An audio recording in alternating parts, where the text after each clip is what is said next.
I would really like to welcome Anthony Payne, President of the Association of Directors of Environment, Economy, Planning and Transport, that's ADEPT, to introduce our session. So over to you, Anthony.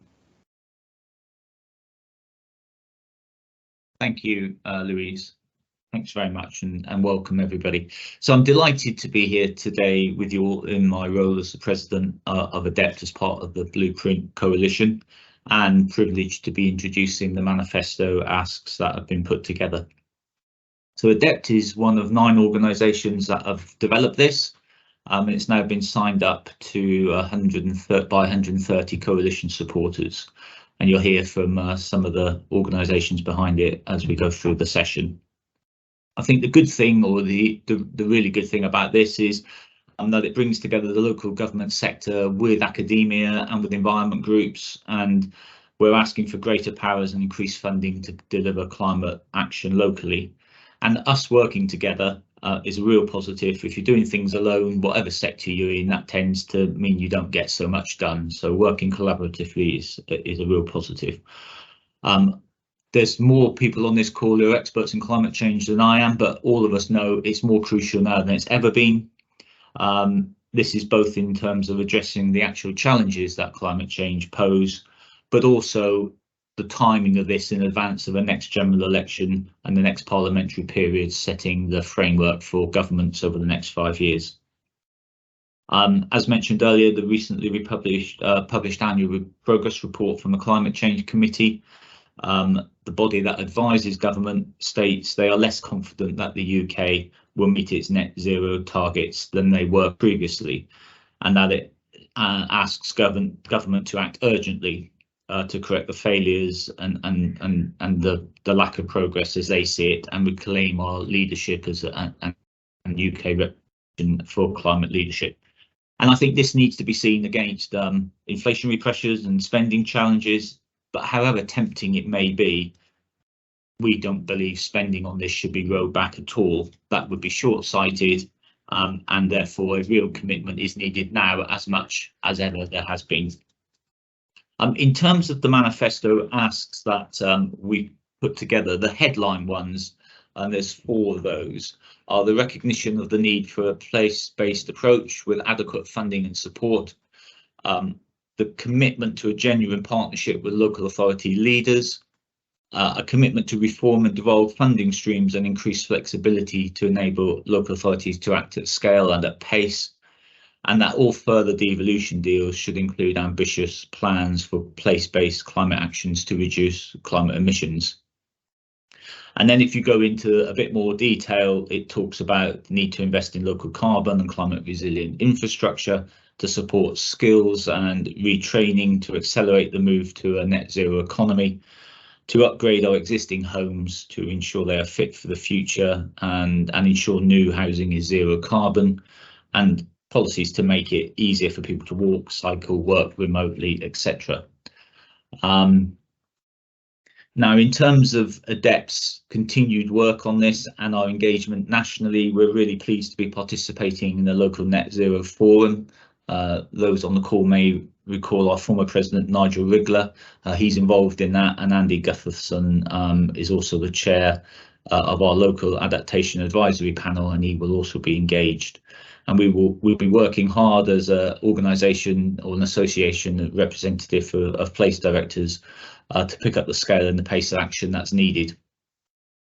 ADEPT will also be publishing its own manifesto plan to share with political parties in advance of the forthcoming next election. That will undoubtedly contain proposals on climate change and the importance of this agenda. We've been privileged as an association to have both Lord Debon and Chris Skidmore at our recent conferences, and what we will be pushing for will be a reflection of the work that they've been doing and the recommendations they've been making to government, and we'll be stressing the urgency behind them. And we'll also be ensuring our work with the LGA and the Make It Local campaign and joining up our agendas with their agendas. So the Blueprint Coalition and its manifesto align well with the wider asks of ADEPT the wider asks of the LGA, and we will be undoubtedly speaking with one voice back to government on the importance of addressing the climate change challenge, which all of us know is absolutely crucial and massive. So Louise, I'll finish it there, conscious of time, and I know I only had 5 minutes. I think I was getting close to my alarm bell, so I will set the precedent and hope everybody is able to keep to time. Thank you, Louise. Thank you, Anthony. You were spot on. Perfect 5 minutes. And really important, the local Net Zero Forum as a key way to bring that national and local action together to really accelerate delivery. So thank you for that. So next, I'd like to hand over to Councillor Richard Clewer. He's the Conservative leader of Wiltshire Council, to talk about the policy solutions that he thinks will help support climate action. So over to you, Richard. Yes, thank you, Louise. I would add I'm also co-president of UK 100, which is a group of councils coming together to be more ambitious on climate change, and I chair their Countryside Climate Network, which will be relevant as I talk. Our motto there, our unofficial motto, is shamelessly steel, and I'll come back to that at the end. Policy is set at Westminster, but it can only be delivered on the ground locally. COVID taught us that. It's entirely logical. And I think the other important factor there is that we as a country are only going to get to net zero when everyone gets to net zero. So there is no point in Manchester getting to net zero if the Lake District doesn't. It's got to be solutions that work everywhere, and those solutions are not always going to be the same.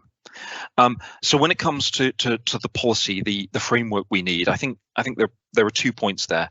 We need government to be setting ambitious policy, but it's got to be flexible. And my complaint about policy so far in this area would be it's been a sledgehammer. It's been you must decarbonise transport, therefore in metropolitan areas, which is where the bulk of the population live, you must stop using the car. In Wiltshire, the only way I can get home tonight is by car because public transport doesn't run late enough, and even if it did, it's not reliable enough because we simply can't afford to make it work in the way you can in a city. So that different context, that ability to provide solutions in different areas that work for each area, I think is critical. That urban-rural split. If you look at the actual sort of skills that or issues we're looking at, what we need is consistency. We need long-term funding, and it's got to be cross-party. It's got to go beyond the political cycle, and that has also been a challenge because I run Wiltshire Council now. In 2 years' time, who knows who runs it? Lots of councils have changed hands. In the time it takes us to decarbonise, they'll change hands again. We've got to have all parties agreeing to those long-term approaches, the long-term policies. Retrofit. It's incredibly hard to get retrofit schemes running as an authority, yet it's critical, and it's housing. Housing is our responsibility. We're the only people who will drive that. I'm retrofitting all my council housing, partly because I want to, but also because it's the only way I've got to start building that skills industry, again, in a large rural county. We need consistency of funding from government there, and what we get, I'm afraid, is far too frequently pots to bid into, relatively short term, very short start dates, tight completion schedules. I don't need that. If I'm going to retrofit all the houses in Wiltshire, wealthy households, yes, I can run schemes solar together, I can get that working. But when you want to look at how to retrofit the rental industry, for example, private landlords, that's incredibly hard. I've got no resource, no local authority has resource to do it, and Wiltshire, we're more financially stable than most. It becomes incredibly difficult to drive those programs without some form of long-term support and long-term commitment from government. And I think that applies in all the areas we're looking at. Planning. We need planning to change now. I'm putting through a local plan, massive documents behind me. In there, I'm pushing the boundary as far as I can go, but an inspector can turn around and say no. I need consistency from government to say, you've got to achieve net zero because it's the law of the land, and this is the framework under which you do it, rather than you've got to conform to our framework. Because retrofitting, going back to that, is very different in a nice row of terraced houses to listed buildings in the middle of a village in the Cotswolds. That flexibility again is critical. Transport, I've made the point, but I'll reiterate it. There's got to be a distinction between decarbonising vehicular transport in Wiltshire or in Yorkshire and the way public transport or cycling work in London. And there's got to be an understanding that I can't decarbonise by saying don't use your car. It will destroy my economy, and I won't bring anyone with me if I do that. And I've got to bring the public with me, got to bring the public with us. So we need that flexibility to say what works in one area doesn't in another. The other area where I think we need work is on small business industry. Large industry is decarbonising pretty well from what I can see. They're saving money doing it. As a council, we've taken out 80% of our carbon emissions and we're saving millions a year. So large companies can put the resource in to make that happen. Small businesses, they're renting, their landlords have no interest in retrofitting and improving, putting solar panels on roofs because it's of no benefit to them. The tenant often is struggling to survive. If you're a small business, you tend to be focused on keeping going rather than anything else. I also run a small business, I should add, and it makes it that need for a more flexible approach to business, I think, is really critical. I've got about 10 seconds left. Don't forget the environment. The environment's really important in bringing people with us on this, wherever you live, but particularly in less metropolitan areas. And we've got to shamelessly steal. We've got to copy each other's solutions and stop all reinventing the wheel. Richard, thank you so much. And I think what you've brought there is that real illustration of how different this will look like in different areas and how well you know your local area. And that so whilst we need that local flexibility and local sensitivity for appropriate solutions locally, we need that long-term stability and support coming in from government. So we recognise those different roles and we're all working together for the same target. So really useful. Thank you so much. What I'm going to do now is we are expecting Wera Hobhouse MP, but she hasn't arrived yet. She is on, Louise, she has just joined. OK, so we will move next to hear from local to the Westminster viewpoint, where that all important policy gets made. So I can't see her yet, but we are delighted to be joined by Wera Hobhouse. She's MP for Bath and Lib Dem spokesperson for energy, climate change and transport. And sadly, we haven't been able to have a Labour representative because Sarah Owen dropped out. But I know that Wera works closely with Labour MPs in various all-party parliamentary groups, including the one on the Green New Deal, which looked at the green local edge. And so I would hope that she might even be able to say a little bit about what her Labour colleagues are thinking about. Wera, welcome. Hello, good morning, and thank you for having me. I've just introduced you. So we're joined here today by 183 people from across local government, NGOs, local experts and so on. We've heard to date from Anthony, who's presented the manifesto asks for the Blueprint Coalition, and we've just heard from Richard Clewer at Wiltshire Council about some of the challenges that he's facing in terms of the contrast in delivering local net zero in a rural county. And now we'd like to hear from you about what's going on in Westminster. So as we approach next year's general election, if you could tell us about the commitments your party's working on to work in partnership with local government on net zero delivery and empower local authorities and communities to take action at the pace and scale that we need. We'd love to hear about that. You've got about 5 minutes. Thank you. Well, thank you very much. And Richard, I know Richard well as from the neighbouring authority to Bath and North East Somerset. I'm no longer a councillor, but I was a councillor for 10 years. And I often say to people, I'm still sort of thinking, breathing, living my local council role rather than being the Member of Parliament. And I say that because in many ways, being closer to my communities was very much what was my experience as a local councillor. And although the members of the public always know their MP, when you think about democracy, local councils deliver so much in terms of democracy, and yet a council leader is often less publicly known than an MP, and I always find that bizarre and wrong, because really local democracy matters, and matters to us as Liberal Democrats particularly. We believe in grassroots politics. We understand the value of localism.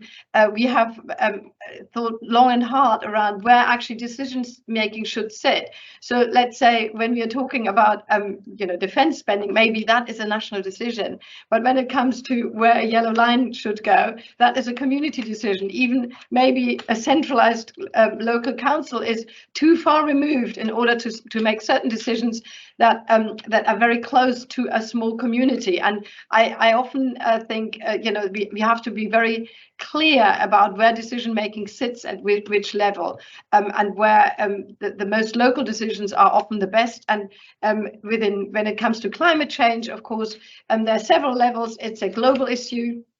It has to be global decision making about these things. There has to be national decision making about some big infrastructure projects, or for example how we distribute electricity around the country. But then there are many other things that can be dealt with by local authorities, and I think that is really where we are talking. My team always knows that I can talk forever, and therefore they have prepared a speech for me, and I'm reading this out now. So please forgive me that I am reading now, and then I'm answering some questions. So here we go. People trust their local authorities more than central government to act on climate change. The Committee on Climate Change, the National Audit Office, and the Independent Review of Net Zero all agree that the UK cannot meet its net zero targets without local authorities. And I think that is a very important point. Local authorities determine what is built in our communities, how we get from place to place, how we reduce our waste, and much more. They understand their communities and can deliver policies that fit their areas.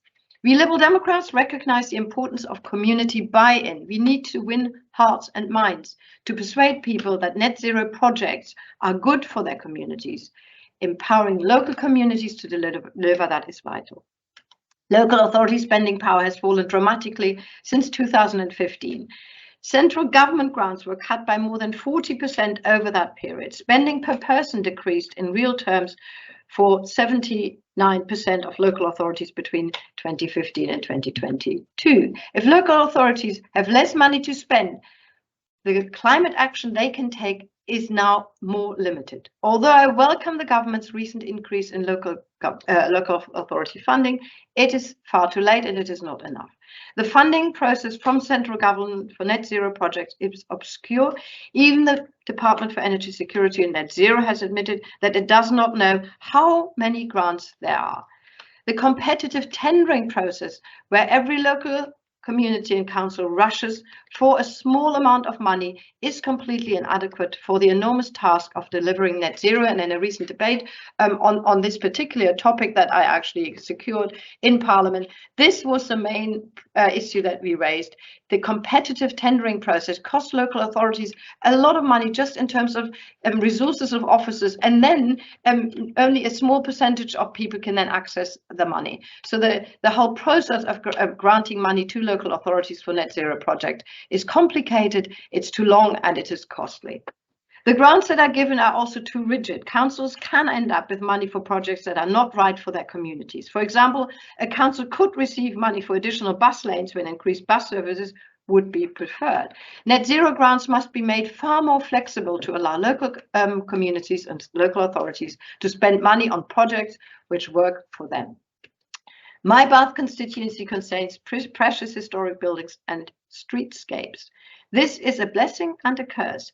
I represent one of the most beautiful areas of the world. However, restricting planning and listed building laws means that many buildings cannot be retrofitted.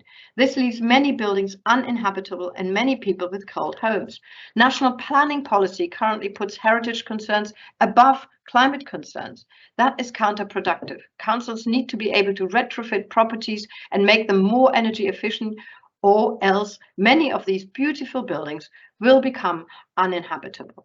Net zero will remain a pipe dream without a comprehensive retrofit program. We are building homes now that will need to be retrofitted in 5 or 10 years' time. How idiotic is that? The chair of the National Climate Change Committee has called this a stunning failure by the government to decarbonise homes, and I fully agree. We Liberal Democrats have campaigned relentlessly to introduce higher efficiency standards for new builds. To make the net zero transition as efficient and sustainable as possible, we must all pull in the same direction. This is why we need a net zero delivery authority. This body would oversee the delivery of net zero. It would coordinate cross-departmental working and facilitate the devolution of powers and resources to local authorities. And for today's discussions, I think this is very, very important.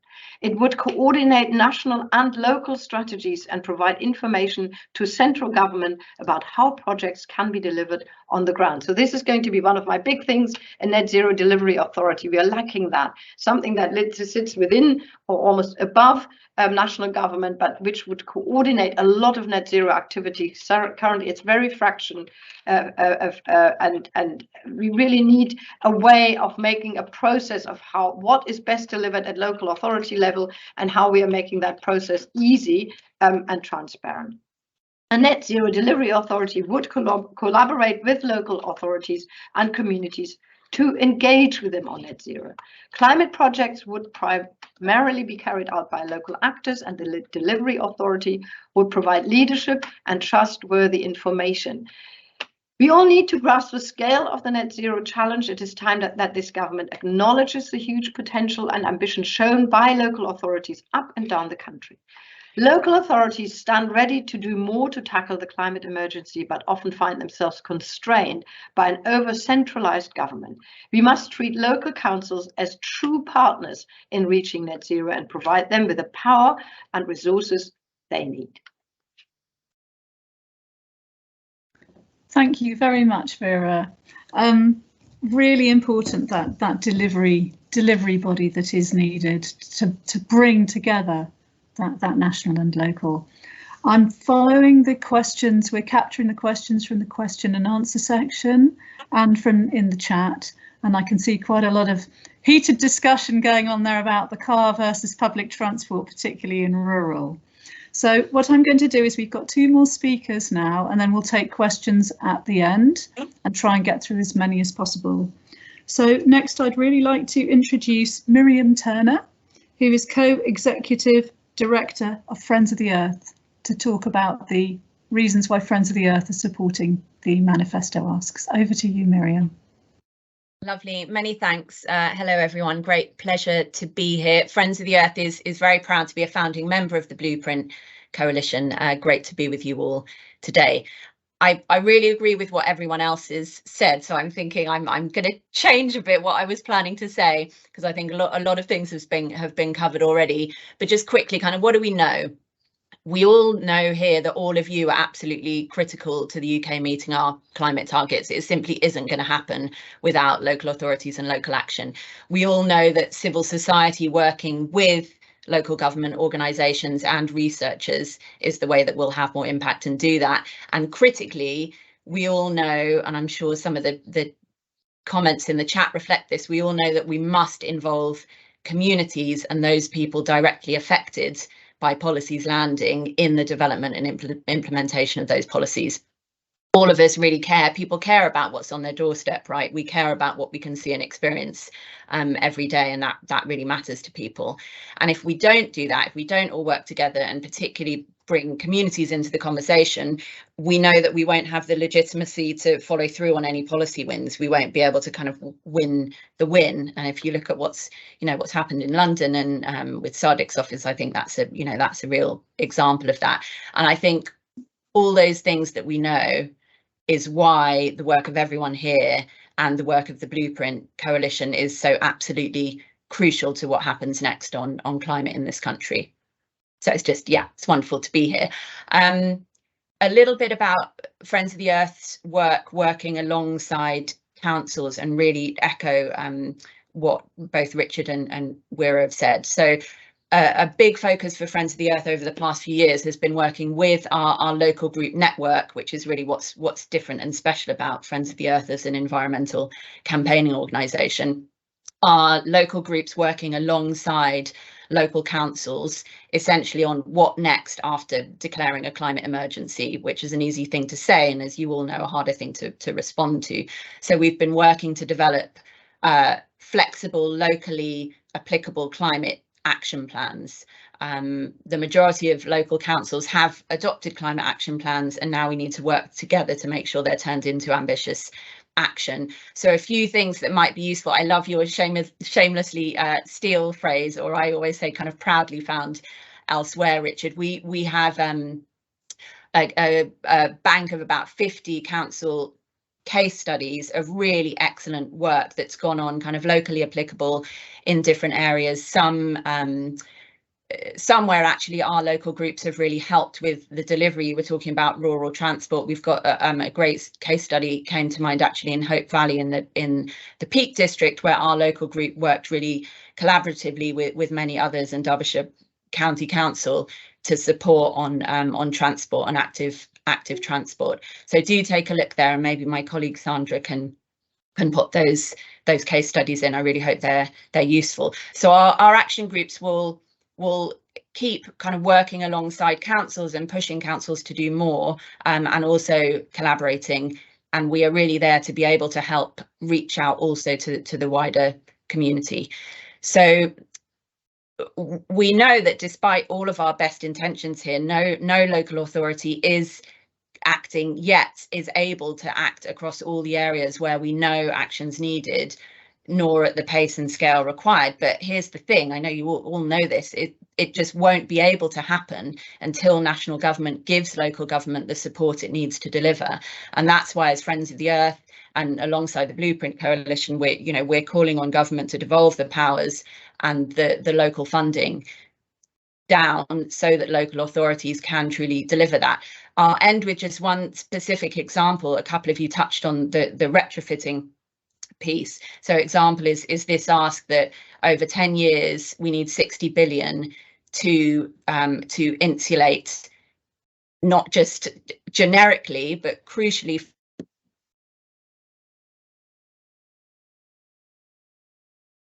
who know their areas best.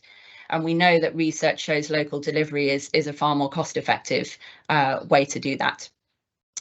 So hopefully I'm almost on time. So to summarise, local action is absolutely crucial to what comes next, as you all know, as is making sure the community is involved. We've been working alongside many of you as Friends of the Earth with our hundreds of local groups. Please do reach out, look on our site. We've got lots of information to kind of proudly steal from elsewhere, and we will also be standing alongside you to continue to advocate for more devolved powers and funding for you all. Thank you. Thank you so much, Miriam. Really, really useful. And I would commend Friends of the Earth and Ashden, where Cara sits, for carrying on providing really valuable resources to local authorities during the sort of days before climate emergencies were being declared and local climate action came back onto the mainstream radar. You've been there throughout that journey, which we've really appreciated. Now, our last speaker I'd like to hand over to is Dr. Candice Howarth. Candice is Head of Local Climate Action at LSE Grantham Research Institute on Climate Change and instrumental in the Place-Based Climate Action Network, PCAN, which you may well have heard of. So Candice, over to you. Great, thank you so much, and it's a pleasure to be part of this panel this morning. Similar to Miriam, a lot of what I'm going to say has already been said, so it's good to know that we're all on the same page about this. So I just wanted to very briefly, for those of you who don't know what PCAN is, it's the Place-Based Climate Action Network, a £3.5 million network which was running for 5 years. We're in our final year at the moment, so we're currently wrapping up a few things and thinking about our legacy and how to sustain some of our network activities. And we're very much about translating action on the ground, and we do this primarily through our climate commissions, which first emerged in Leeds, Belfast and Edinburgh, which are our core city commissions, but we've expanded that network to have an outer network of just over 20 climate commissions across the UK, so it's a number which is growing significantly. And what these commissions do is they bring together stakeholders within a particular location. It doesn't have to be a city. We have a regional commission in the Yorkshire and Humber region, and they bring together stakeholders from across different sectors with local authorities, with academics and experts to look at ways in which climate action plans, carbon roadmaps, climate adaptation strategies can be developed and feed into existing and planned activities of local authorities.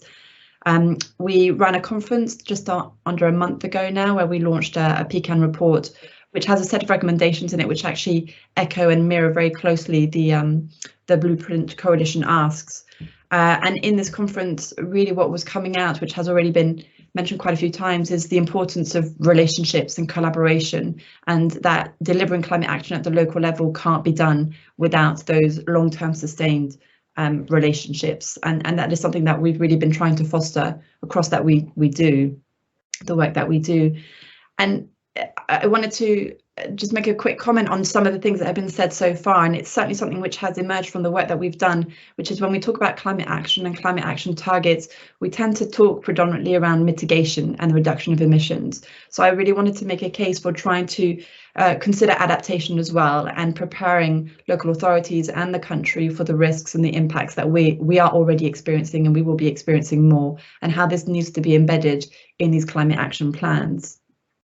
And so I mentioned the pecan report that we published a few weeks ago, and I just wanted to go through our 5 of our main recommendations, which should hopefully resonate with a lot of what's been said already. So we're really calling for a government-led coherent framework to help support local climate action and to address a lot of the issues that have been mentioned here today, whether it's red tape, access to funding, delivery of funding, issues around resources. And with that, government should be providing more funding for local climate action that can then be taken up by the local level in whatever way is considered most appropriate at the local level. There's a need to really address institutional and political barriers, whether that's the national, regional or local level, that tend to hinder not only the delivery of that action, but the establishment and the sustaining of some of the relationships that we've really tried to forge and that I'm sure a lot of people are a part of. And this partnership-based approach is absolutely key. We've seen a lot of evidence of action taking place as a direct result of relationships occurring across different sectors within a local level. So things that may not necessarily have been able to be delivered were delivered through the work of the climate commissions, which is, I should say, don't deliver action themselves, but they have 3 fundamental roles, which is they help provide evidence by the experts and researchers that are involved, and often they are linked to a university. They help convene conversations, which can be quite challenging at times, and they help facilitate action wherever that might be. And then just finally, a final recommendation that we made, which is linked to the earlier point I made, which is about the need to look at climate action in a more integrated way that combines both adaptation and mitigation. As I mentioned, we're already starting to experience the impacts of the climate changing. Last year, the UK temperature exceeded 40 degrees for the first time. Who knows if we'll see that again this summer? So questions around, say, heat and resilience to heat need to be considering, well, how can we keep the UK cool without without increasing our emissions? So really this integrated approach is required so that we are addressing both adaptation needs and mitigation targets simultaneously. So I hope I'm to time, and I'll leave that there. Thank you so much, Candice. That's fantastic. I'm busy collating questions, and I see we could run a symposium based on the chat, and we could go down a transport or planning rabbit hole. So I would say look out for the Centre for Sustainable Energy and TCPA's piece on climate change and planning, which is coming out from the Climate Change Committee soon. Neil Best seems to be on the line there, and that will pick up the inspectorate information. I can't go down the transport rabbit hole at the moment, but I have picked out some key questions which I'll put to our panelists. So the first question I'd like to pose to Wera, please, which is a question from John Bell. How much cross-party support is there, do you know, for the delivery coordination group, which you've referred to, Wera? Well, a good question. I think everybody is sort of thinking around the same issue, and it calls them slightly different. But as Chris Skidmore, for example, in his net zero review, has also called for something very similar. I'm not currently aware of what the Labour Party thinking is, but I think people have understood that you know, there's so much fragmented stuff going on in different at different local levels and local communities. Everybody wants to take action, and we need to harness actually that that motivation. But it's too fragmented, and industry does their thing, then government comes in with a light touch sort of way of dealing with it. And I'm not asking for massive big government, but I think we need a government that is actually grappling that it has an important role, a guiding role basically, and to play. And the government is now talking very publicly about the introduction of Great British Rail, which is also actually meant to be have a guiding role rather than doing everything. And I think a delivery authority should be exactly that, a national body that has power and tooth within government, but also sits a little bit above government, and then coordinates you know, what is all the things that actually local authorities can do.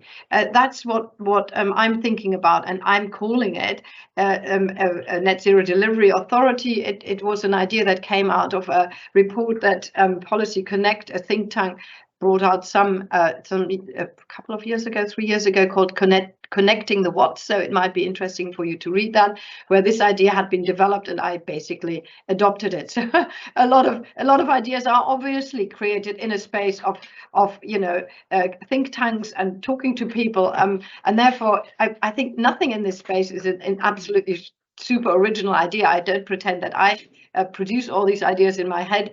I produce them because I talk to people and I hear and listen to organizations. So that's where I come from, but I don't think it should be very controversial. It just needs to be put in place. Thank you so much.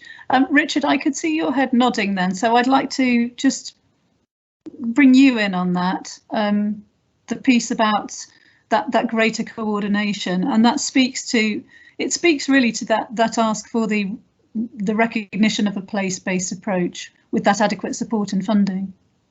No, I think it's critical. I think government will set a direction, but you've got to have someone who will then make sure it can be carried out. You've got to have a body that will make sure it's carried out, not in a political way, not in the 5-year sort of spin cycle of Westminster or inside local councils, the electoral cycles there. That it's got to be then applied in a strategic way and in a flexible way. So I think it makes eminent sense.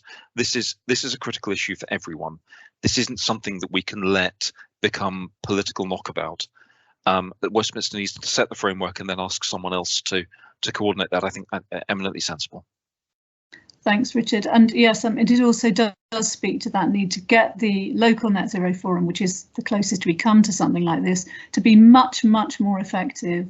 And I think that speaks to one of the questions we had about the roles and responsibilities between national and local for mitigation and for adaptation. I'd like to just take another question, which has come from someone who I haven't written down their name, sorry. It's one for you, Anthony, is how much of the manifesto asks aimed at the UK government now, or is it aimed at parties developing their political manifestos? Well, I think it's aimed at both, if I'm being perfectly honest. And you know, without wanting to sound like a broken record, this is about setting strategic frameworks for the medium and long term, as well as the immediate now. I think, as Richard very eloquently sort of put, having long-term strategic frameworks for this is vitally important. And if you don't, you just knee-jerk from one policy to another policy. So getting some kind of structure and stability around that, which is cross-party, is absolutely essential. And I was just reflecting on a lot of the conversations and my sort of history and what I've done in my career. And I used to run a network of cities in Europe around Local Agenda 21. Now, I don't know if anyone can remember Local Agenda 21, but it was the flavour of the month, and it provided frameworks to deal with local environmental initiatives and a lot of the stuff we're talking about today. But it fell off the UK radar in the sort of mid 2000s, and I don't think and I think that's a recipe for things not being delivered. And if I look at my European colleagues and cities that I used to work with, when I started in that European programme, none of them had the right policies, frameworks and strategies in place. We had fantastic policies as a country. They slowly they quickly caught up with us, but what they did then was they then turned it all into real deliverable actions as well on the back of those policies, and the majority of those are still in place. And I think if you've got policy stability for the medium and long term, then you've got a chance of being able to deliver against all of these challenging agendas we're talking about. And picking up on Richard's other point about it's different for different places.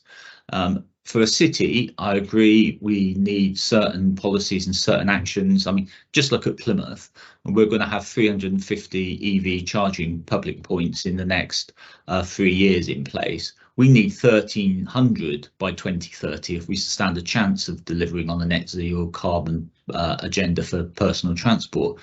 But in other places, it won't work to the same level. So, for example, in Suffolk, they've put together a programme which is a community-led EV charging activity, which local communities benefit from. So whilst it's the same ultimate answer for EV charging, it's being delivered in different ways. And I think that flexibility and creativity across local authorities can't be stifled by national policy, but national policy can support it. So hopefully that answers that, Louise.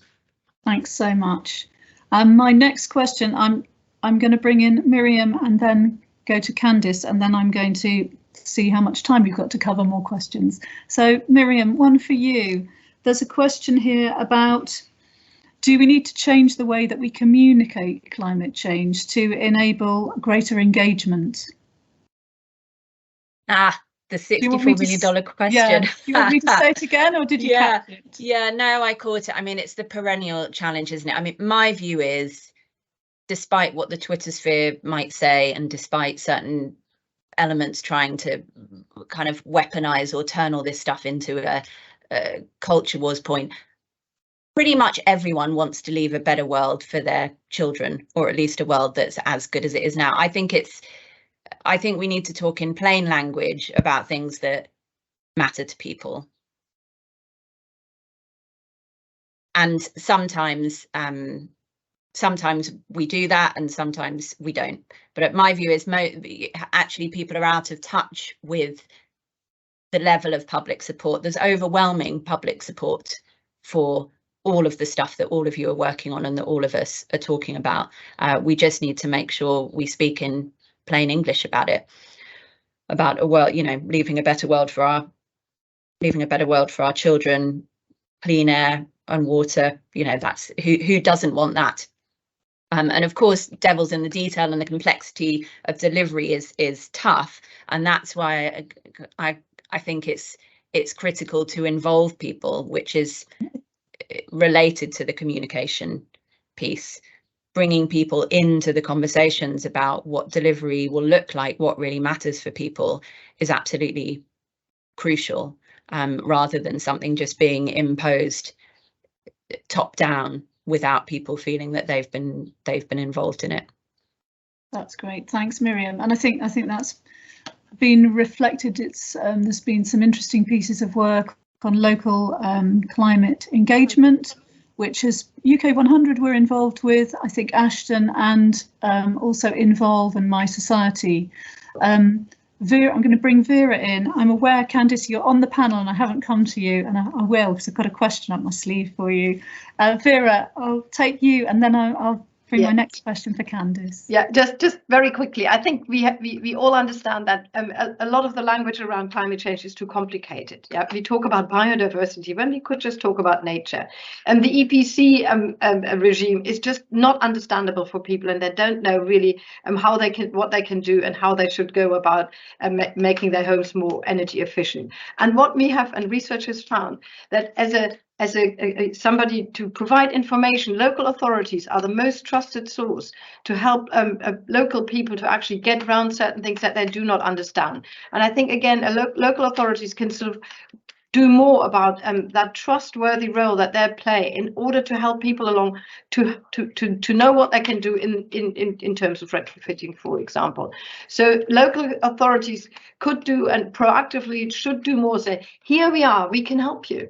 And because there's a bewildering amount of advice out there and people don't really know what to do. And in all of that, it's then easy to say, oh, I can't do that. Oh, my local authority wouldn't allow me to do that. As local authorities, I think you could do a lot more by publicizing to say people, we can help you. We want to take you along this journey. It doesn't have to be complicated. Thanks, Vera.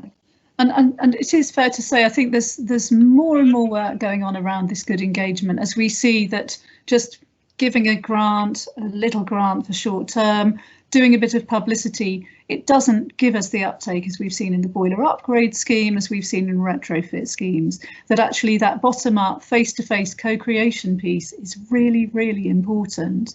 And we've got lots of granularity going on in the comments down the side about all the key issues that matter to people at their own local level, and look at how we bring those together to get the win-win-win and really deliver the co-benefits, not having an either or, not food or renewables, not cars or public transport, so how we get both. And Pip Tucker had made a point that all of this is really good for health as well, and clean air quality.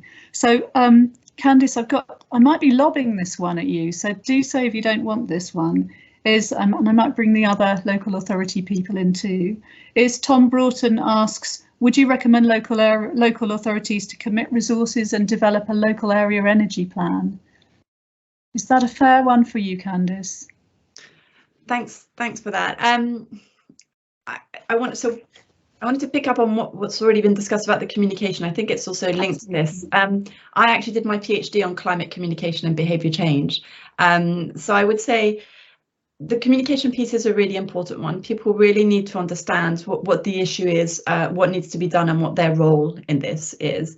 We have seen, when it comes to local climate action, through, for example, climate assemblies and climate juries, they provide this really immersive process for citizens and communities. So it's not just communicating at them, it's really getting them to understand what is the issue at hand, what is it locally applicable, what does their local authority, what can they do, what can they not do. And then that process of really embedding them and enabling them to come up with recommendations based on what they've learned and what they've understood, and to see the extent to which that can actually inform local authority plans is a really important one. So absolutely communication is needed, but it's actually more about the literacy and embedding citizens in the process, because we're quite biased in our own conversation now today. We're all very aware of what's going on, but a lot of people don't have the time. They have other priorities on their mind.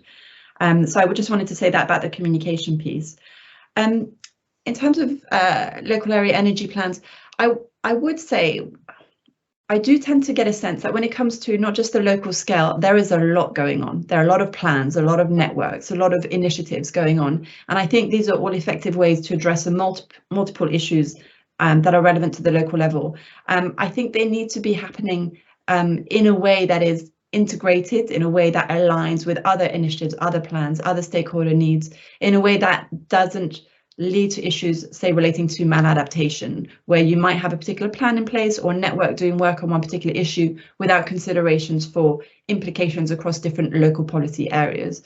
So I might divert to some of the other people on the call to address that question more specifically, but I think it's important to bear in mind that there needs to be more joining up when it comes to all these different initiatives and plans in place.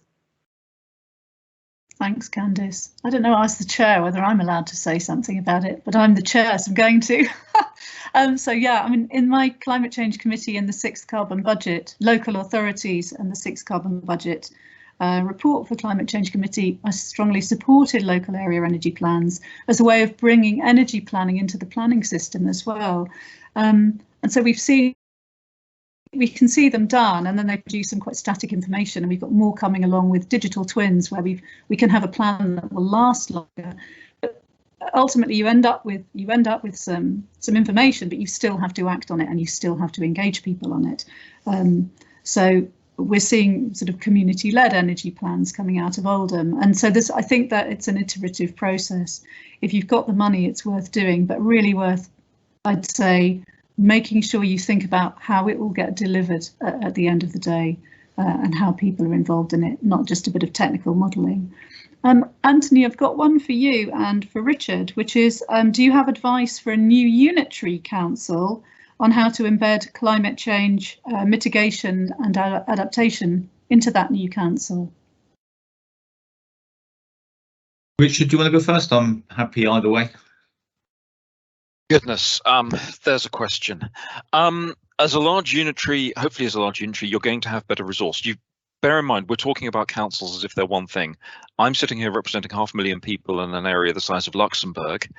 Next to me is the New Forest District Council, which has a budget of about 12 million a year. I've got 430 million a year, so huge differences in scale.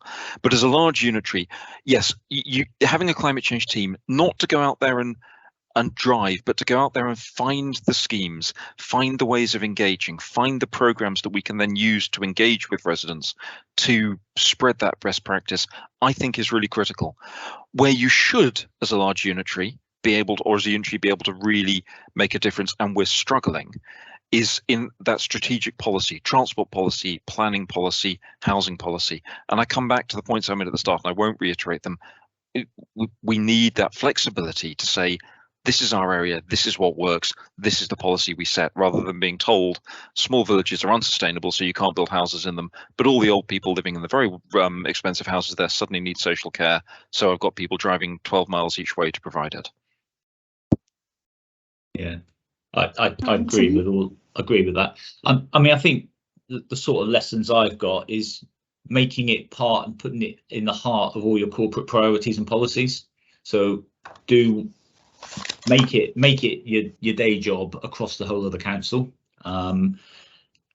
It's a political priority. It needs cross-party support. Richard's point at the beginning, if you can't just do this on 1 and 2 year cycles, this is very long term. It needs long-term commitment, and it needs cross-party support. I'm sort of slightly schizophrenic on this, but in terms of your policy frameworks, I mean, when I started in my current job, we had about 140 different strategies. I mean, no one knew no one knew how they interrelated. We tried to amalgamate them all into our joint local plan, one plan with the hooks to all the important and relevant policies. So our joint local plan's been award winning. So if you wanted to have a look at that, that would give a framework and a way of dealing with that. And then make sure you build easy to use internal structures. So have a place where it is on your corporate management team through your climate emergency board. Have a place where you engage with the key stakeholders in your city, and we've got something called a net zero forum, and bring those together as strategic conversations to identify the priorities and where you can actually make a real difference rather than try and do everything. So those would be some of the lessons I would bring to the table. There's many more, but in the short time, that's what I would focus on.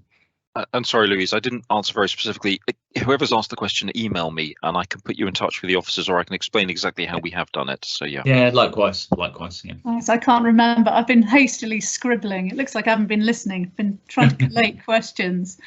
OK, so we've got a tiny bit of time left. I'm just going to reiterate what those top line manifesto asks are, so you all remember them and talk to everybody about them. So that's the recognition of the need for a place-based approach with adequate support and adequate funding, a commitment to a genuine partnership with local authority leaders through a more effective local net zero forum, commitment to reform and devolve funding streams, increased flexibility, as Richard's been saying, to enable local authorities to act at that pace and scale required, and that future devolution deals should include ambitious plans for place-based action to reduce carbon emissions and adapt to the impacts of climate change and restore nature. So in the few seconds I've got left, I would like to say an enormous thanks to our speakers, our panel here today. It's been fantastic and tantalising to only have you for such a short amount of time. We could have done a bigger event. So thank you so much, and thank you to our audience for joining us. Please look up the manifesto. You can sign up to support it on the ADEPT website. Blueprint Coalition will be doing more on Twitter, so join up to them on that. And then if you read and share with your MP and support Wera in delivering that manifesto and the sort of emphasis on local net zero as we go into this sort of political campaigning, mayor's campaigning, everyone's campaigning in the coming year. Let's remember to support that. Lastly, I'll give a plug. The Climate Change Committee have got an event on the progress report. Really glad to see a lot of emphasis on local delivery in that. That's coming next at 11 o'clock. And Neil has let us know that his planning report for the Climate Change Committee is coming out on the 24th of July. And lastly, I think there's a lot in the chat, and the cities and regions and Learning Out Loud at Ashden presumably will pick some of that up. So do stay in touch with Blueprint and we can help guide you towards more resources. So an enormous thanks, everybody. Let's crack on with delivering at local net zero, and yeah, see you again in the future.